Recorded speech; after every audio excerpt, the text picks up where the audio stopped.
তো প্রথমেই আপনাদের সুবিধার্থে জানিয়ে রাখি, এই ভিডিওটা শুধুমাত্র তাদের জন্যই যারা এই সমস্ত প্রশ্ন করেছিলেন, অর্থাৎ ভোটার কার্ড এসআইআর নিয়ে এই সমস্ত বিষয়গুলি জানতে চেয়েছিলেন, তাদের জন্যই আজকের এই ভিডিও। যদি আপনার প্রয়োজন না পড়ে সেক্ষেত্রে আপনি এই ভিডিওটাকে স্কিপ করতে পারেন। পরবর্তী আপনারা অনেকেই একটা কথা বলছেন যে এসআইআর নিয়ে এত ভিডিও কেন, অর্থাৎ এসআইআর নিয়ে এতগুলি ভিডিও করা হচ্ছে কেন। মূল কথা হলো এইরকম নিয়ম, অর্থাৎ এসআইআর এর যে এই নিয়ম এই প্রথম আপনারা দেখছেন, সেক্ষেত্রে মানুষের মনে কৌতূহল বেশি এবং মানুষের মনে প্রশ্নও বেশি। তাই যতই ভিডিও আপলোড করি না কেন আপনারা প্রশ্ন করছেন, হয়তো সব প্রশ্নের উত্তর লিখে জানানো সম্ভব হচ্ছে না, সেই জন্যই কিন্তু সেই প্রশ্নগুলির বেসেই এই ভিডিওগুলি আপলোড করা হচ্ছে, যাতে আপনাদেরই সুবিধা হয়, যাতে আপনাদের এসআইআর হলে কোনো রকম সমস্যা না হয়, কোনো রকম সমস্যায় না পড়েন। সেই জন্যই কিন্তু এত ভিডিও আপলোড করতে হচ্ছে আপনাদের প্রশ্নের উপর ভিত্তি করে। তো বাকি আজকের এই ভিডিও থেকে আপনারা জানতে পারবেন যে আপনাদের যে প্রশ্নগুলি ছিল, ধরুন ভোটার কার্ডে কোনো ভুল রয়েছে, অর্থাৎ ভোটার কার্ডে ডেট অফ বার্থ বা নামের বানান ভুল বা ঠিকানা ভুল রয়েছে, সেক্ষেত্রে এসআইআর এ কোনো সমস্যা হবে কিনা। পরবর্তী, ভোটার কার্ড নাম্বার অনেকের পাল্টে গেছে, সেক্ষেত্রে কোনো সমস্যা হবে কিনা। এবং তার পরবর্তী একটি বড় প্রশ্ন, সেটা হলো 2002 সালের ভোটার লিস্টে বাবা মায়ের নাম রয়েছে কিন্তু নিজের কোনো ডকুমেন্ট নেই, সেক্ষেত্রে কিভাবে এসআইআর করবেন। এই সমস্ত প্রশ্নের উত্তর আজকের ভিডিওতে আপনারা পাবেন। আশা করি ভিডিওটি আপনাদের প্রত্যেকেরই কাজে আসবে। শুরু থেকে শেষ পর্যন্ত অবশ্যই দেখবেন। ভিডিওটি ভালো লাগলে লাইক করবেন, চ্যানেলটিকে সাবস্ক্রাইব করে পাশে রাখা বেল আইকনটি প্রেস করে নোটিফিকেশন অল করে রাখবেন, সবার সুবিধার্থে ভিডিওটি শেয়ার করবেন। তো চলুন শুরু করি। তো প্রথমেই আপনাদের জানিয়ে রাখি যে পশ্চিমবঙ্গে এখনো পর্যন্ত কিন্তু নির্বাচন কমিশনের যে গাইডলাইন, অর্থাৎ এসআইআর এর যে গাইডলাইন, সেটা এখনো পর্যন্ত প্রকাশিত হয়নি। গতকালকেই নির্বাচন কমিশনের পক্ষ থেকে প্রেস মিট করা হয়েছিল, সেখানে কিন্তু জানিয়েছেন নির্বাচন কমিশনার গণেশ কুমার, তিনি জানিয়েছেন যে পশ্চিমবঙ্গের যে এসআইআর সেটা কিন্তু সিদ্ধান্ত নিয়ে তারপর আলোচনা করে তারপর কিন্তু গাইডলাইন প্রকাশ করা হবে। তো কবে নাগাদ প্রকাশ করা হবে এই নিয়ে কোনো আপডেট নেই, যেহেতু পশ্চিমবঙ্গের এখনো পর্যন্ত কোনো গাইডলাইন নেই বা পশ্চিমবঙ্গের কোনো রকম ডকুমেন্টের লিস্ট এখনো নেই। সেক্ষেত্রে বিহারের যে নিয়ম, সেই নিয়ম অনুযায়ী কিন্তু আজকের ভিডিওর যে তথ্য, সেই তথ্যগুলি আপনাদের দেব।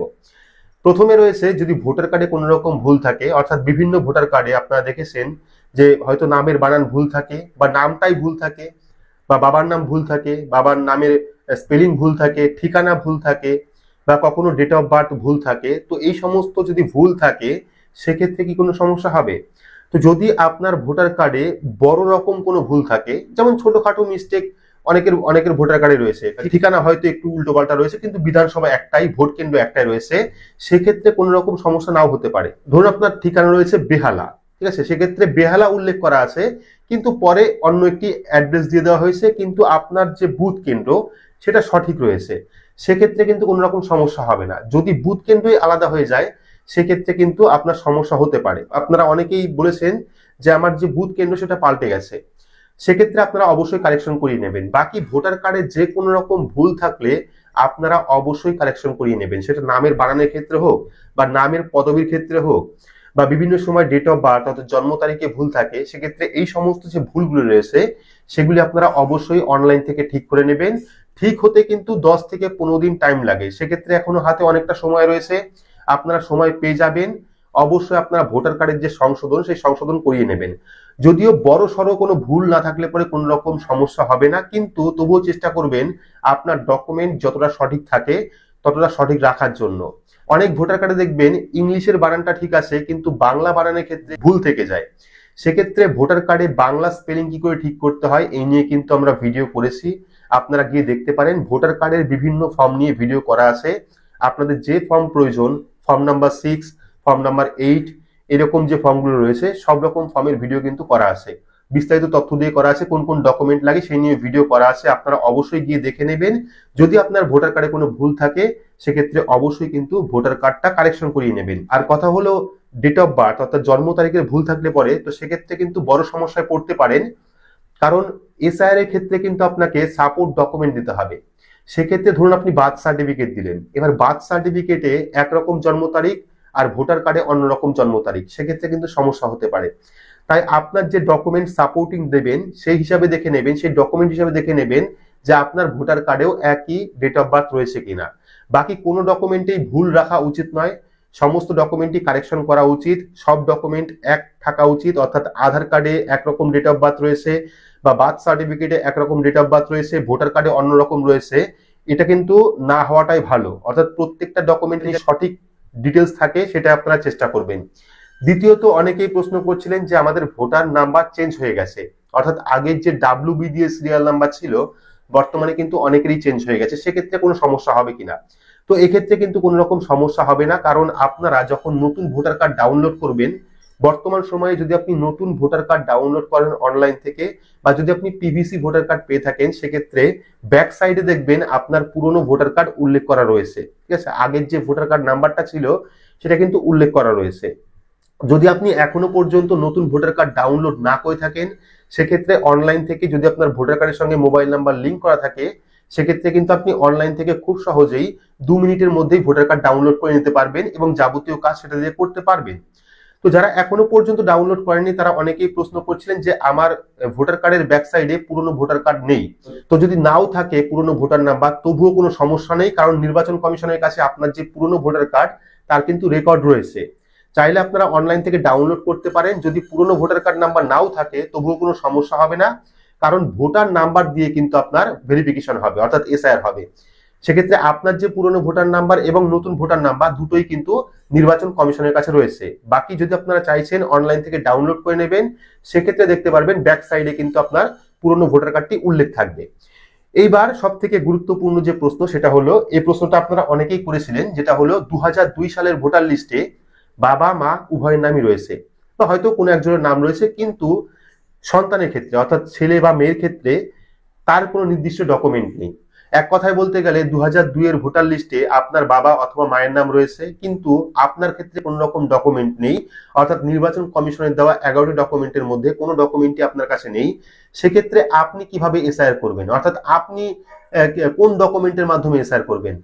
তো যদি নির্বাচন কমিশনের দেওয়া গাইডলাইন অনুযায়ী ওই 11টি ডকুমেন্টের মধ্যে কোনো ডকুমেন্ট আপনার কাছে না থাকে, সেক্ষেত্রে কিন্তু আপনি সমস্যায় পড়বেন। তবে ওই 11টি ডকুমেন্টের মধ্যে একটি ডকুমেন্ট প্রত্যেকেরই আছে। যদি আপনার কাছে SC ST OBC সার্টিফিকেট নাও থাকে বা বার্থ সার্টিফিকেট নাও থাকে, পাসপোর্ট না থাকে, স্কুল সার্টিফিকেট না থাকে, সেক্ষেত্রে কিন্তু এই একটি ডকুমেন্ট প্রত্যেকের কাছেই আছে। যদি আপনি সত্যিকারের ভারতীয় বাসিন্দা হয়ে থাকেন, সত্যিকারের ভারতীয় নাগরিক হয়ে থাকেন, সেক্ষেত্রে কিন্তু প্রত্যেকের কাছেই এই ডকুমেন্টটি থাকবেই, সেটা হলো জমির দলিল। আপনারা দেখবেন নির্বাচন কমিশনের দেওয়া গাইডলাইনে অর্থাৎ ডকুমেন্টের লিস্টে একদম লাস্ট যে পয়েন্ট, সেখানে কিন্তু দলিলটা উল্লেখ করা আছে। সেক্ষেত্রে কিন্তু আপনি জমির দলিল দিয়ে আবেদন করতে পারেন। তো এখানে একটা বিষয় জানিয়ে রাখি, একটা সূত্র মারফত জানা গেছে যে 1987 সালের আগের যে দলিল, সেগুলি দিয়ে কিন্তু আপনারা SIR করতে পারবেন। এবার এখানে অনেকের প্রশ্ন রয়েছে, এখানে অনেকে প্রশ্ন করছেন যে জমির দলিল তো আমার নামে নেই, আমার বাবার নামে রয়েছে অথবা আমার দাদুর নামে রয়েছে অথবা আমার মার নামে রয়েছে, সেক্ষেত্রে আমি কিভাবে প্রমাণ করব, যেহেতু আমার ডকুমেন্ট নেই, সেই দলিলে আমার নাম লেখা নেই, সেক্ষেত্রে আমি কিভাবে প্রমাণ করব যেটা আমি এবং এটা আমার ডকুমেন্ট। তো দেখুন, জমির দলিলে যদি আপনার বাবার নাম থাকে অথবা মার নাম থাকে অথবা দাদুর নাম থাকে, সেক্ষেত্রে সেই ব্যক্তির কিন্তু 2002 সালের লিস্টে নাম ছিল বা আছে বা রয়েছে। তো সেক্ষেত্রে তার সঙ্গে আপনার রিলেশনশিপ প্রুফ একটি ডকুমেন্ট দিয়ে দেবেন, তাহলে কিন্তু হয়ে যাবে। ধরুন আপনার বাবা মার 2002 সালের লিস্টে নাম ছিল, কিন্তু আপনার ক্ষেত্রে কোনো রকম ডকুমেন্ট নেই, আপনি আপনার বাড়ির দলিল দিলেন, ঠিক আছে, বাড়ির যে জমির দলিল সেটা দিলেন। এবার দেওয়ার পর সেই দলিলে আপনার নাম নেই, আপনার বাবা অথবা মার নাম আছে কিংবা আপনার দাদুর নাম আছে, সেক্ষেত্রে আপনি কি করবেন, সেই ব্যক্তির ভোটার কার্ডটা তার সঙ্গে অ্যাটাচ করে দেবেন এবং আপনার ভোটার কার্ডটাও অ্যাটাচ থাকবে। সেক্ষেত্রে আপনার ভোটার কার্ডে আপনার বাবার নাম থাকবে অথবা আপনার মায়ের নাম থাকবে এবং যে দলিল, সেই দলিলের মধ্যেও কিন্তু আপনার বাবা অথবা মায়ের নাম থাকবে। তাহলে লিঙ্ক হয়ে গেল, অর্থাৎ রিলেশনশিপ যে প্রুফ সেটা কিন্তু প্রমাণ হয়ে গেল। তো এইভাবে কিন্তু আপনারা ডকুমেন্ট সাবমিট করতে পারেন। যদি এখনো পর্যন্ত পশ্চিমবঙ্গে কোনো রকম গাইডলাইন প্রকাশ করা হয়নি, পশ্চিমবঙ্গের ক্ষেত্রে কি নিয়ম আসতে পারে, আশা করি নিয়ম একই থাকতে পারে। তো পরবর্তী সময় যখন পশ্চিমবঙ্গের আপডেট আসবে, অবশ্যই কিন্তু আপনাদের ভিডিওর মাধ্যমে জানাবো। আর SIR নিয়ে কোনো রকম প্রশ্ন থাকলে অবশ্যই আপনারা করতে পারেন। আপনাদের জন্য হোয়াটসঅ্যাপ গ্রুপ এবং টেলিগ্রাম গ্রুপ খোলা হয়েছে, সেখানে কিন্তু বিভিন্ন রকম আপডেট দেওয়া হয়। আপনারা চাইলে সেই গ্রুপেও জয়েন হতে পারেন, সেখানে কিন্তু অনেক গুরুত্বপূর্ণ আপডেট দেওয়া হয়, সেক্ষেত্রে অবশ্যই আপনারা গ্রুপে জয়েন হতে পারেন। বাকি ভিডিওটি আপনাদের কেমন লাগলো অবশ্যই কমেন্ট বক্সে কমেন্ট করে জানাবেন। ভিডিওটি ভালো লাগলে লাইক করবেন, চ্যানেলটিকে সাবস্ক্রাইব করে পাশে রাখা বেল আইকনটি প্রেস করে নোটিফিকেশন অল করে রাখবেন। সবার সুবিধার্থে ভিডিওটি শেয়ার করবেন। তো আজকের মতো এইটুকুই, ধন্যবাদ।